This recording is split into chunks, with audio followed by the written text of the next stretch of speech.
Hello, কেমন আছেন সবাই?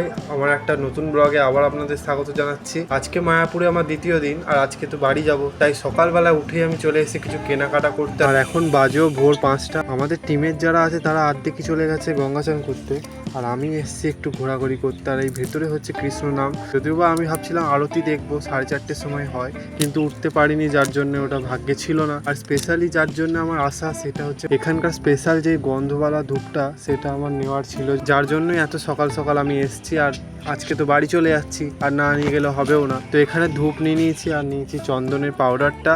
তো এখানে প্রায় সব কিছু নেওয়া হয়ে গেছে, আর বাকি তো সব রাত্রেই নিয়ে নিয়েছি।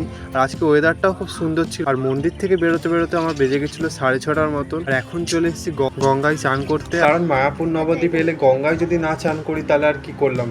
আর ব্যারেলও নিয়ে নিয়েছি, কারণ গঙ্গা জল নিয়ে যেতে হবে আজ। আর অনেক দিন পরই গঙ্গা চান করা হচ্ছে, তো চলুন করা যাক। এখন বাজে প্রায় 8:30টার মতন। আর খুবই খিদে পেয়েছিল, কাল তো যেমন তেমন যা হোক খাওয়া হয়েছে। আর সকালবেলা পেলাম এখানে কাকুকে ডালপুরি আর ঘুগনি বিক্রি করছিলেন, তো এখানে সবাই মিলে আমরা খেয়ে নিচ্ছি সকালে ব্রেকফাস্ট।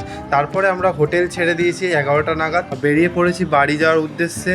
আর বাড়ি যাওয়ার আগে তো আমরা ঘুরে নিচ্ছি এখানে নবদ্বীপের যে 60 ফুটের যে চৈতন্য মহাপ্রভু, সেটাই এখন দেখতে এসেছি। আর এটাই দেখার ছিল, যেটা নবদ্বীপের মধ্যে ফেমাস একটা মন্দির।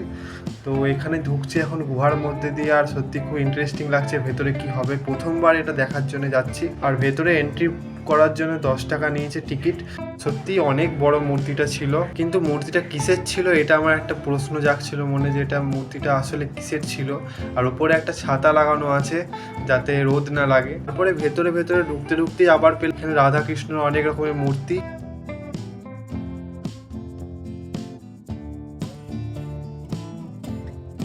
তারপরে আমরা ভেতর দিয়ে চলে এলাম, আর এখানে নানান রকমের মূর্তি, আর এগুলো ছিল স্টেপ বাই স্টেপ একটা করে গল্প যেগুলো ঘটেছিল।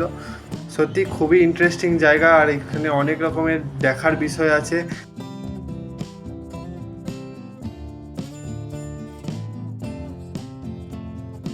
তার মধ্যে এখানে ছিল বেশ কিছু ইন্টারেস্টিং গল্প, যেগুলো ছিল রামায়ণ নিয়ে।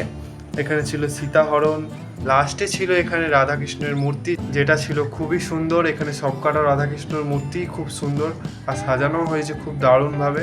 আর এখানে দেখুন আছে ছোট্ট গোপাল, যাকে সবাই এখানে দোলনা ঝুলাচ্ছে। তো আমিও কেন বাদ চলে যাব, আমিও এই শুভ কাজটা করেই ফেললাম। কিন্তু কি বলুন তো, আমার তো একদমই ফোনে চার্জ নেই, আমি চার্জার আনতেও ভুলে গেছি। আর আজকে সেকেন্ডে আমার ফোনে মাত্র 10% চার্জ আছে। সেই 10% চার্জে আমি ব্লগটা পুরো করেছি, কারণ বাড়ি যেতে যেতে প্রায় আমার 7টা বেজে গেছিলো, আর আমার ফোনটাও বন্ধ হয়ে গেছিলো। আর দুপুরে আমরা খেয়েছিলাম এখানে পেটাই পরোটা, দুপুরবেলায় যে পাবো সেটাই আমি ভাবতে পারিনি। যাই হোক, ব্লগটা আমি এখানেই শেষ করছি। ভালো লাগলে লাইক করে দেবেন, দেখা পরে একটা ব্লগে।